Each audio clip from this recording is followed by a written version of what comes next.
So,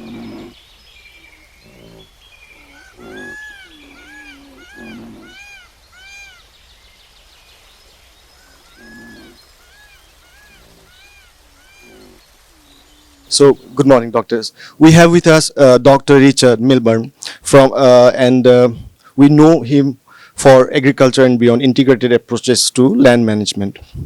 Dr. Richard is also known for his work in environmental security, wildlife conservation, and sustainable development. So, Doctor, I'd really like to not waste a lot of time and directly delve into the questions if you don't mind. Cool. So we have these questions here. The first one is, how can integrated land management strategies contribute to enhancing environmental security and promoting sustainable development? That's the first part of the question.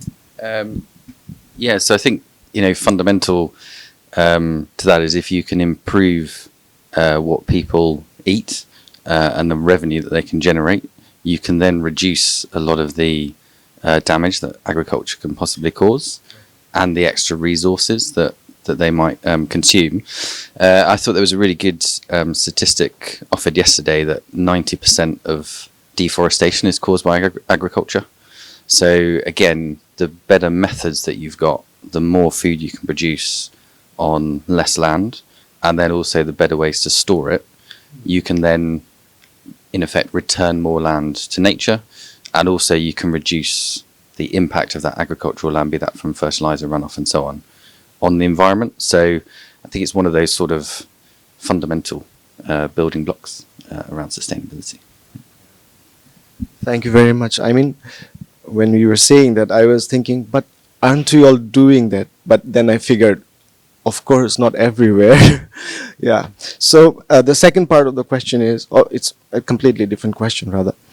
What role does wildlife conservation play in ensuring the long-term sustainability of agricultural development?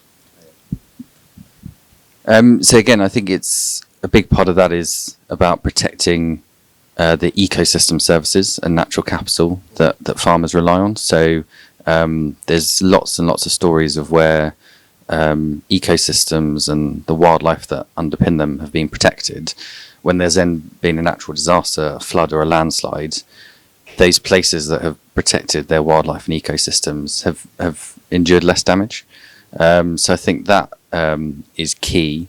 And then I also think just there's opportunities to enhance the brand and the value of the food produced if you're also protecting wildlife. So this is where a lot of my work comes in, is to say if you're in an agricultural region near a national park or a critical ecosystem, because you're protecting that ecosystem, that then enables you to improve your brand and marketing to consumers both nationally and particularly internationally who want that support. So even Balipara, I think one of the board members is part of the Wildlife Friendly Enterprise Network. So you've got Fair Trade Rainforest Alliance. So having that protection integrated into agriculture enables you to then get access to those markets, either to premium markets or just better access to commercial markets. So I think that's the value.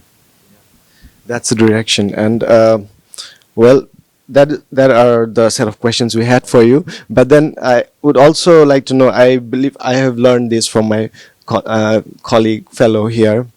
By the way, this is a personal set, so we are basically a couple of people working together, learning to do all those things that you rightly said in agriculture and sustainable management of land and resources as well.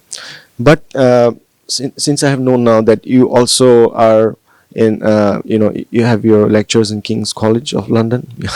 Okay, so have you had the opportunity to, visit one of our colleges here? Yeah. So yesterday I was at Global University, Global campus, and then Guwahati as well, university.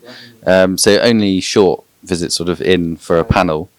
But and students in the audience as well. So I found it really interesting. One, to see the buildings, particularly at Global, how quickly they've grown in scale and the style I thought was just a fantastic place to study. And then at Guwahati, the enthusiasm of the students and the questions that they asked as well, I thought was really good. And one question stood out.